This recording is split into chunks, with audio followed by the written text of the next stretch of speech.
Hello, hello. I am back to help you do this thing called life. So, I've been praying for us, right? And I've still just been going over and over in my mind that word that I heard yesterday while I was doing one more minute. The word that said leap again. Leap again. And so yesterday, while we were doing one more minute, the word came up that says, His word will not return to him void. But I didn't finish it. I was so in the moment, I didn't say the latter part of that verse. And so this morning it was on my mind again. And so I looked it up. And it actually comes from Isaiah 55. And I think it's verse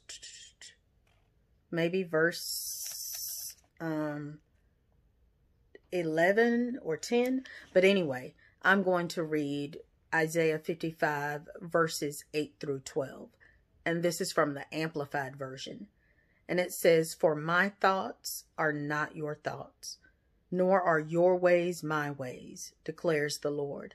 For as the heavens are higher than the earth, so are my ways higher than your ways, and my thoughts higher than your thoughts.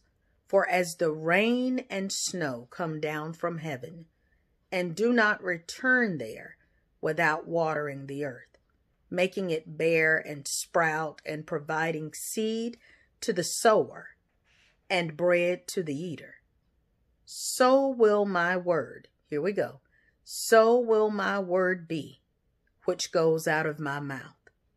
It will not return to me void, useless, without result, without accomplishing what I desire, and without succeeding in the matter for which I sent it.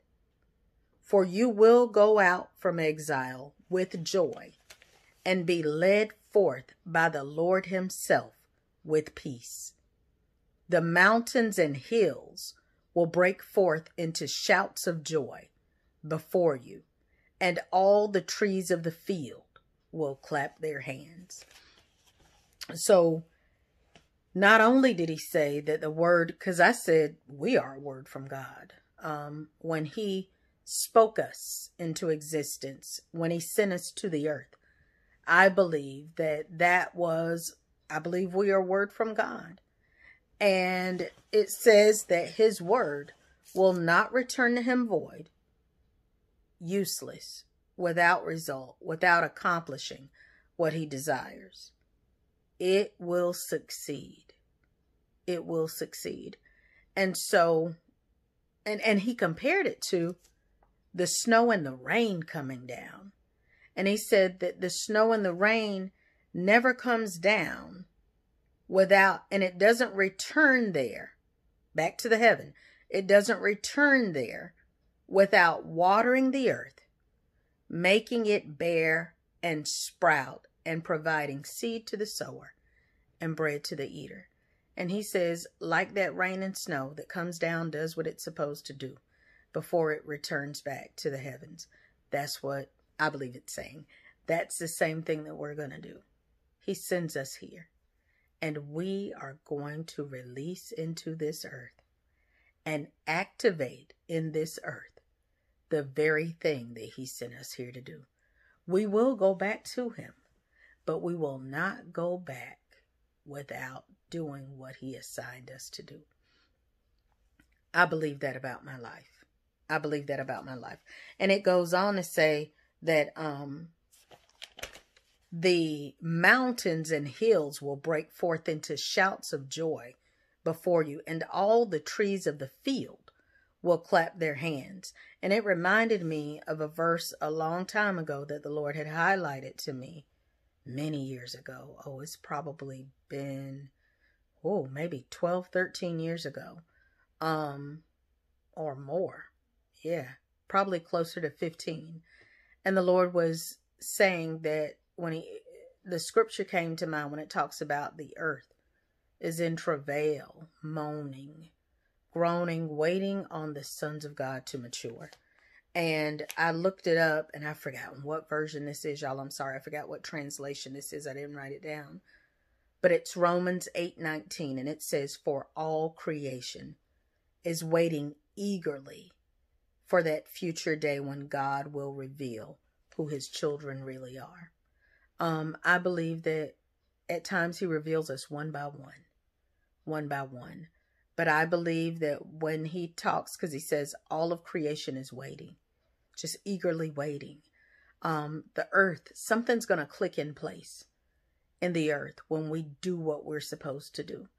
And the mountains and the hills are going to burst forth with joy. And the trees are going to clap their hands when you step into what it is that God has designed you to step into.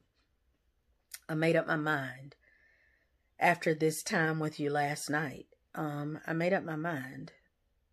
I'm going to leap again. I'm going to leap again, knowing that the one who told me to leap knows what he has planned for me. If I leap and I don't end up soaring, it's okay. Because if he told me to leap, at the very least, he has a security net for me.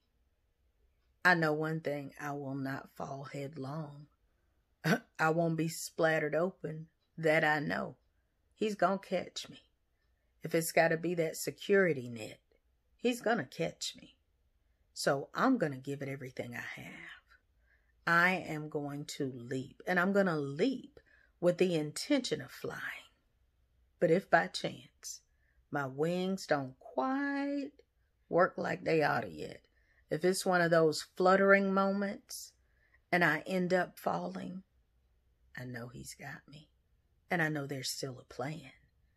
I know there's still a plan. Like I said last night, I read, we've heard the proverb over and over, I'm sure, where it says,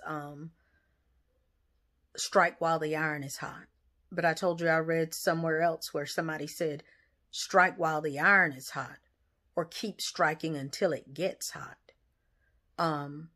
Whichever one of those things this is, I want to be found doing the will of God. That's why I'm here. That's why he wakes me up every day. And that's what I want to be caught doing. I've heard Miranda Curtis say, and it blessed my life, I want to be guilty, something to this effect. I want to be found guilty of giving God praise. I want to be found guilty of giving God glory. I want to be found guilty of giving God everything I got. Well, y'all, this has been One More Minute with Marcy. I'll be back tomorrow with another moment of momentum-producing inspiration. Until then, stay encouraged. And remember, you gotta flutter. We gotta flutter before we can fly. But flying is in our future. I love y'all.